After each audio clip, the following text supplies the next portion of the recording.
Right Paparao గారు, మొత్తం నిన్నటితో ప్రచార ఘట్టం ముగిసింది. ప్రలోభాలు, ఎన్నికల కమిషన్ ఎన్ని ఫ్లయింగ్ స్క్వాడ్లు పెట్టినా, ఎన్ని పకడ్బందీ ఏర్పాట్లు చేసినా ఈ ప్రలోభాల పర్వం అనేది కంటిన్యూ అవుతూనే ఉంది. అంటే గతంలో కంటే ఒక ఓటుకి ఇచ్చే రేటు పదాన్ని మనం వాడకూడదు, కానీ అలాంటి వాతావరణం వచ్చింది కాబట్టి కొన్ని చోట్ల ఓటుకి ఇచ్చే రేటు కూడా ఇప్పుడు పెరిగింది. ఈ తరహా పరిస్థితి మనం రాత్రి నుంచి కొన్ని సంఘటనలు చోటు చేసుకుంటూనే ఉన్నాయి. ఆ వాతావరణం కూడా మనం చూస్తున్నాం.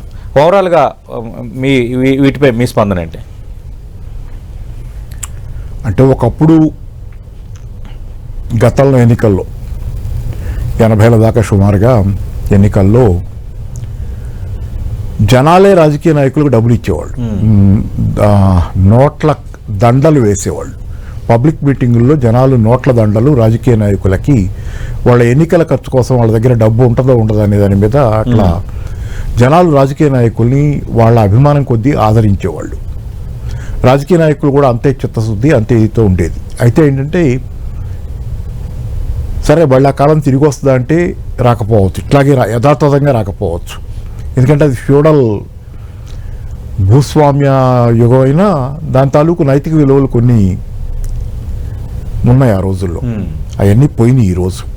మీకు అప్పట్లోనే ప్రజానాయకుడు అనే సినిమా వచ్చినప్పుడు ఆ ప్రజానాయకుడు సినిమా సీతాదేవి గారిది, వాసిరెడ్డి సీతాదేవి గారి ప్రజానాయకుడి నవల ఆధారంగా వచ్చినటువంటి నాగభూషణం గారు నటించిన సినిమా. దానిలో రాజకీయ నాయకులు ఎంత ఖరాబ్ అయ్యారో ఆ రోజుల్లోనే కొంత వాతావరణం ఉంది, మారింది. తర్వాత ఈ రోజునైతే పూర్తిగా ఇక అసలు లాభ నష్టాల లెక్కలు తప్పితే ఇప్పుడు మీరు నేను ఇక్కడ స్టూడియోలో మాట్లాడుకుంటున్న మంచి చెడుల లెక్కలనే ఎక్కడా లేవు. అటు జనాల్లో లేవు, ఇటు రాజకీయ నాయకుల్లో లేవు, ఇటు సమాజం మొత్తంగా ఓవరాల్గా ఏంటంటే ఎవరైతే చురుకైన భాగస్వాములుగా ఈ సామాజిక రాజకీయ రంగంలో ఉన్నారో వాళ్ళలో లాభ నష్టాల లెక్కలు అనేది లేనే లేవు. మంచి చెడుల లెక్కలు అనేవి లేవు. లాభ నష్టాల లెక్కలు వేసుకొని చేస్తున్నారు. దానిలో కూడా ఈ కొత్త ట్రెండ్ ఏంటంటే, నేను ఏ పార్టీని పాయింట్అవుట్ చేయడానికి కాదు, కానీ నిన్న ఎక్కడో వచ్చిన వార్త ప్రకారం కులాల ప్రకారం కూడా గ్రెడేషన్లో ఇచ్చే డబ్బుల ఇది అనేది మారుస్తున్నారని. ఒక్కొక్క కులం వాళ్ళకి ఒక్కొక్క వీళ్ళకి ఒక్కొక్క రేట్ అనేది. అంటే ఇది చాలా, అంటే అదే కాకుండా ఈ మధ్యకాలంలో మనం ఎప్పటి నుంచో వింటున్నాం, మామూలుగా మధ్యతరగతి వాళ్ళు చాలా నీతులు వాళ్ళు ఇస్తారనేది మనం అనుకునే సందర్భంలో మధ్యతరగతి వాళ్ళు కూడా ఫ్లాట్ల దగ్గర, అపార్ట్మెంట్ల దగ్గర మాకు ఇంకా డబ్బులు రాలేదు, మాకు ఇవ్వలేదని చెప్పి మాట్లాడటం, మాకు ఇవ్వాలని అడగటం. దానికి ముసుగులు ఎలా వస్తాయంటే, మా కాంప్లెక్స్లో ఈ ప్రాబ్లమ్స్ ఉన్నాయి, సాల్వ్ చేయండి, లేకపోతే మాకు ఇది కావాలి, లోపలికి చేసి పెట్టండి పని, ఇట్లా పనులు చేయించుకునే విధంగా రకరకాల రూపంలో డబ్బులు అనేది. ఎందుకంటే మీకు ఇక్కడే కాదు, మీకు ఇప్పుడు జరుగుతున్నాయి పార్లమెంటు, అసెంబ్లీ ఎన్నికలు కూడా జరుగుతున్నాయి. అయితే మీకు లాయర్లు, బార్ అసోసియేషన్ ఎన్నికల్లో కూడా డబ్బుల ప్రభావం ఉందనే వార్తలు గతంలో అనేక సందర్భాల్లో చాలా మంది నాకు మిత్రులు, నేను లా చదివాను కాబట్టి మిత్రులు చెప్పారు. అలాగే టీచర్స్ యూనియన్ ఎన్నికలు జరుగుతున్న సందర్భాల్లో కూడా, అంటే మామూలు ఎమ్మెల్సీ ఎన్నికలు లాంటి వాటి ఎన్నికల్లో చాలా పెద్ద ఎత్తున టీచర్లకి కూడా ప్రలోభాలు చూపిస్తున్నారనేది. అంటే ఇక ఇప్పుడు ప్రస్తుతం ఏంటంటే ఇక దీనిలో వాళ్ళు వీళ్ళని లేదు, మంచి చెడని లేదు, పూర్తిగా ఏంటంటే అన్నిట్లో డబ్బుతోనే లెక్కలేసుకుంటున్నాం. డబ్బులు మాట్లాడుతున్నాయి. మీరు నేను మాట్లాడేది ఎంత మాట్లాడినా డబ్బుల వెయిట్ అనేది ఎక్కువ ఉన్న సమాజంలో మనం బతుకుతున్నాం. దీన్ని ఇంకా అన్ని రకాల డిజనరేషన్స్ వచ్చినాయి, తాగుడు, ఇక బిర్యానీల దగ్గర నుంచి డబ్బులు, ఇక మొత్తం.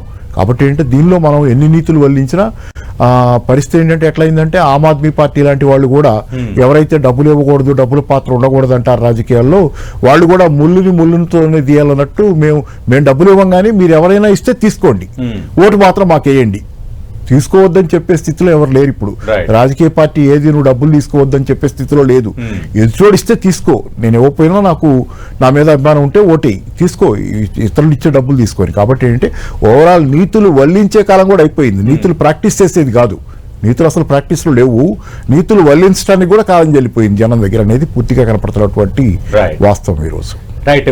పాపారావు గారు, ఇందాక వివిరావు గారు ప్రస్తావించినట్టు ఈ మేనిఫెస్టోలు, అకౌంటబిలిటీ, అంటే ఇచ్చిన మేనిఫెస్టో మేము అమలు పరిచామని చెప్పుకునే వాతావరణం, అలాగే అసలు మేనిఫెస్టోలు ఇస్తున్నారు తర్వాత వాటిని అమలుపరచట్లేదన్న వాతావరణం, ఇట్లాగా దేశవ్యాప్తంగా చాలా చోట్ల చర్చ జరుగుతుంది. తెలుగు రాష్ట్రాల్లో కూడా ఆ తరహా చర్చ ఈ మధ్యన జరిగింది.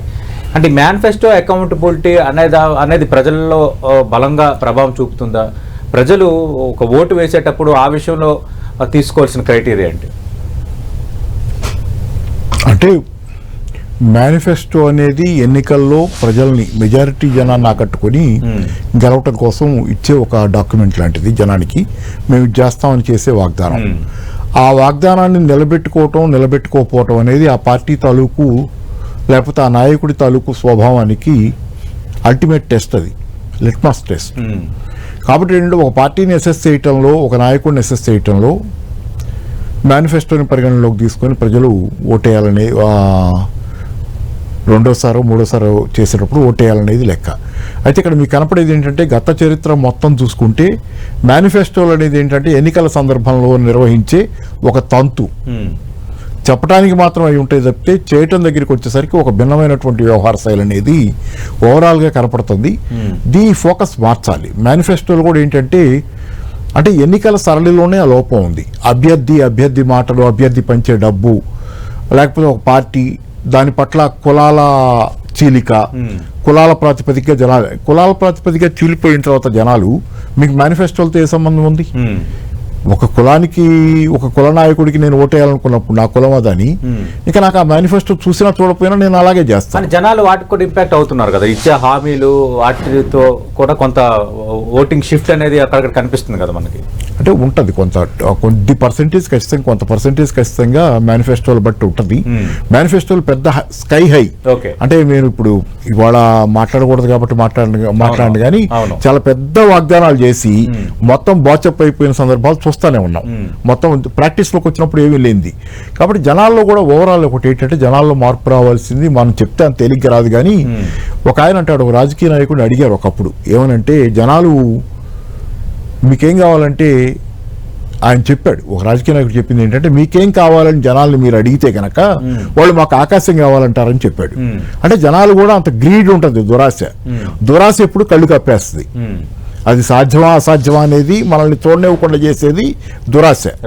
ఆ దురాశ వల్ల జనాలు ఏంటంటే ఎవరన్నా ఇస్తానంగానే నమ్మి ఆ ట్రాపుల్లో పట్టడం ఇవన్నీ జరుగుతున్నాయి. జనాలు కూడా కొంత వాస్తవికతలో జీవించడం అవసరం. ఈరోజు జనాలు వాస్తవికతను దాటి నేల విడిచి సాము చేసి అరచేతిలో వైకుంఠం చూపిస్తే నమ్మేసే స్థాయిలో జనాలు ఉన్నప్పుడు ఖచ్చితంగా ఏంటంటే మోసం చేయడం సాధ్యమే. కాకపోతే ఏంటంటే పదే ఒకే నాయకుడి చేతిలో మోసపోవడం అనేది జరగకపోవచ్చు. కానీ వాగ్దానాలు చేసి, అతిగా వాగ్దానాలు చేసి, సాధ్యంగాని వాగ్దానాలు చేస్తే జనాలు ట్రాప్లో పడుతున్నారు. అది కొంత పర్సంటేజ్ ఉంటుంది. ఆ పర్సంటేజ్ చాలాసార్లు ఎన్నికల రిజల్ట్ను డిసైడ్ చేసే స్థితిలో కూడా ఉంటుంది. కాకపోతే ఏంటంటే ఇప్పుడు ఈ తెలుగు రాష్ట్రాల విషయంలో డేటా విషయం వస్తే ఉన్న తర్వాత అవకాశం వస్తే కనుక హైదరాబాద్లో పోలింగ్ ఎందుకు తక్కువ ఉంటుంది ఇది కూడా మాట్లాడుకోవచ్చు. రైట్, అది కూడా మనం కీలకమైనదే. పాపారావు గారు మీరు ప్రస్తావించింది, నెక్స్ట్ నేను అదే ప్రస్తావించబోతున్నాను. ఇప్పుడు 2018 అసెంబ్లీ ఎన్నికలు, 2019 లోక్సభ ఎన్నికలు, ఇప్పుడు ఇక్కడ ఆల్రెడీ అసెంబ్లీ ఎన్నికలు ముగిసాయి 2023 డిసెంబర్లో. ఇప్పుడు ఇక్కడ లోక్సభ ఎన్నికలు మాత్రమే తెలంగాణలో జరుగుతున్నాయి. ప్రధానంగా ఈ గ్రేటర్ హైదరాబాద్ ఓటింగ్ అనేది ప్రతిసారి చర్చనీయాంశం అవుతుంది. ఒకటి, పట్టణ ప్రాంతాల్లో ఓవరాల్గా తగ్గుతుందన్న వివి రావు గారు చెప్పిన మాట ఎంతవరకు వాస్తవం అనేది మనం క్లియర్ కట్గా చూసాం గణాంకాలతో. అలాగే ఇప్పుడు గ్రేటర్ హైదరాబాద్కి సంబంధించి ఈసారి చాలామంది ఇక్కడున్న ఓటర్లు ఆంధ్రప్రదేశ్లో ఓటు వేయడానికి బారులు తీరిన పరిస్థితి మన 2-3 రోజుల నుంచి. అంటే గతంలోనే అంతమంది అందరూ ఓటర్లు ఉంటుండగానే పర్సంటేజ్ అంత వస్తే ఇప్పుడు ఎంత ఉండబోతుంది, ఎందుకు నగరాల్లో ఈ పరిస్థితి ఏర్పడుతుందంటే ఏం చెప్తారు? ఓవరాల్ మీరు డేటా తీసుకుంటే కనుక 2019 పార్లమెంట్ ఎన్నికల డేటా ఇది. అప్పుడు దేశంలో లోయెస్ట్ ఓటర్ టర్న్అవుట్ ఉన్నటువంటి 5 నగరాలలో, 5 ప్రాంతాల్లో లేకపోతే 5 ఏరియాలలో హైదరాబాద్ కూడా ఒకటి. దేశంలో అత్యంత తక్కువ స్థాయిలో పోలింగ్ జరిగిన ప్రాంతాలలో అనంతనాగ్ ఒకటి, జమ్మూ కాశ్మీర్లో 9%. సరే, అక్కడ ప్రాబ్లమ్స్ మనకు తెలుసు.